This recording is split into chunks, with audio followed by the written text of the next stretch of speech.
Welcome to Forbidden History, the podcast-style channel where we explore the darkest corners of history and mythology. Everything we share is carefully researched and fact-checked, so you get the real history. If you enjoyed learning about the shocking, strange, and forgotten parts of the past, make sure to like this video, subscribe, and join the discussion in the comments. In the quiet countryside of medieval England, in the small village of Woolpit, Suffolk, a story emerged that has puzzled historians, folklorists, and mystery seekers for centuries.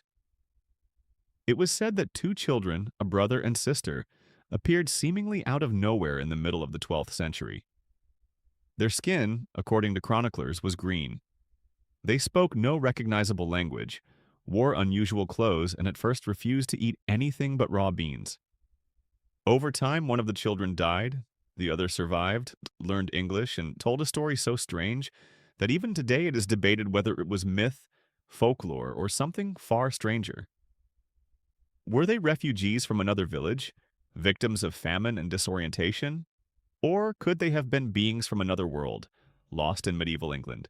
This is the enduring mystery of the Green Children of Woolpit. The account comes primarily from two medieval chroniclers, William of Newburgh and Ralph of Coggeshall. Both were respected writers of their time, known for recording historical events, though not immune to including miraculous tales.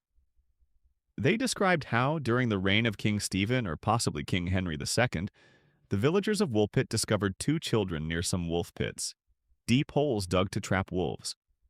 The children were frightened, spoke in a language that no one understood, and had skin with a distinct greenish hue. Their clothing was described as strange and unfamiliar, made from materials that seemed foreign to the villagers. This was not a simple case of lost orphans. These children seemed to come from nowhere at all. At first, the villagers were bewildered. The children refused all normal food. Bread, meat, fruit, nothing appealed to them. They grew weak until finally someone offered them raw, broad beans still in their pods. Only then did the children begin to eat, tearing into the beans with desperation. Slowly, over time, they began to try other foods, but beans remained their staple. The boy, however, became ill and did not survive long. The girl, on the other hand, adapted, grew stronger, and eventually learned English. What she revealed stunned those who listened. According to the girl, she and her brother had come from a land where the sun never shone. She described it as a twilight world, a place of perpetual dusk, where everything was dim, shadowy, and bathed in green light. She said that everyone in her homeland had green skin, like her and her brother. One day, they had been tending their father's flocks when they heard a great sound, like the ringing of church bells. Following the sound, they wandered into a cavern or tunnel, and after walking for what seemed like a long time, they emerged suddenly into the bright daylight of Woolpit. Blinded and confused by the light of the sun and the strange surroundings, they were discovered by villagers. This testimony left people baffled. Was the girl describing a real, hidden community, underground, or in some remote valley? Or was this simply the invention of a child trying to explain her sudden displacement? The idea of a twilight land where the sun never rose captured the imagination of many who heard the story. To medieval minds, it seemed plausible that there could be hidden worlds unknown to ordinary people, just beyond the reach of daily life. But to modern readers, the possibilities raise even stranger questions.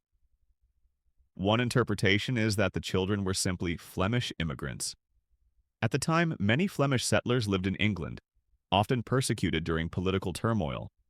They might have wandered, lost their way, and spoken only their native tongue, which sounded incomprehensible to English villagers. Their green skin might have been the result of malnutrition, a condition known as chlorosis, which gives the skin a greenish tint. If their parents had died and the children had survived on raw beans, that could explain their strange diet. This naturalistic interpretation makes sense, but it doesn't fully account for the girl's haunting description of a twilight world. Other scholars have suggested that the children might have come from a hidden, isolated community where daylight was scarce, perhaps living in dense forests or caves. In the medieval imagination, England was still full of wild, unknown places. The sound of bells she described might have been a distant church, or an echo carried strangely through the land. Still, this doesn't explain how two children could wander so far alone, or why their language was entirely unrecognizable. And then, of course, there is the more sensational theory. Some writers have suggested that the Green Children were not from this earth at all. The description of a twilight land, the green skin, the unfamiliar language, the sudden appearance through a cavern, all of these elements sound uncannily like accounts of otherworldly encounters. In this interpretation, the children were accidental visitors, perhaps through some portal or dimensional rift, appearing suddenly in medieval Suffolk. The girl's story of hearing a loud sound before being transported resembles what we might now describe as an alien abduction or interdimensional shift. To believers in the paranormal, the Green Children of Woolpit stand as one of the earliest recorded accounts of a human-alien encounter. But whether alien or human, the tale of the Green Children has endured for nearly 9 centuries because it touches on something deep in the human imagination: the fear of outsiders, the fascination with the unknown, and the possibility that just beyond our world lies another. To the villagers of Woolpit, these children were both terrifying and miraculous. Their skin marked them as different, their language made them incomprehensible, and their refusal to eat normal food made them seem not quite human. And yet, one of them survived, grew, and lived among them, marrying eventually and becoming part of society. The girl is said to have lived a normal life, though her origins were never forgotten. Folklorists note that stories of green-skinned people are not unique to Woolpit. In several cultures, tales exist of strange visitors from other realms, often marked by unusual skin tones, mysterious diets, or incomprehensible languages. Some connect the Woolpit story to Celtic myths of the otherworld, where mortals stumble into lands of perpetual twilight, returning confused and changed. Others link it to fairy lore, where children are stolen away and replaced with changelings, strange beings that look human but are not. Perhaps the Green Children of Woolpit were seen as such changelings, intruders from the fairy realm. The truth, of course, may never be known. The medieval chroniclers recorded the story because it was extraordinary, but they did not provide enough detail to solve the mystery. Was it a garbled memory of real refugee children, misunderstood by villagers? Was it a parable told to illustrate the dangers of xenophobia or the wonders of God's creation?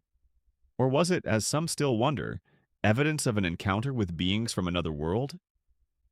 What we do know is that the story has survived because it is powerful. It forces us to confront the limits of our understanding. In the 12th century, the world was far less mapped, less explained, full of mysteries lurking beyond the next hill or forest. To the people of Woolpit, 2 green children might not have seemed as impossible as they seem to us now. The medieval world accepted marvels alongside facts, and mystery was part of daily life. That's why the tale of the Green Children was recorded in the same breath as chronicles of kings and battles. Today, the village of Woolpit still remembers the legend. Tourists visit to hear the story of the children who came from nowhere. The wolf pits themselves have long vanished, but the name remains, tied forever to the mystery. Writers, researchers, and UFO enthusiasts continue to speculate, weaving new theories around the ancient accounts. The story has inspired novels, plays, and countless articles. It endures because it refuses to be fully explained, hovering on the line between history and myth. In the end, the Green Children of Woolpit remind us that human history is full of strange encounters, unexplained events, and mysteries that defy simple answers. Whether they were malnourished immigrants, lost wanderers, or travelers from another dimension, their story has captured imaginations for almost 1,000 years.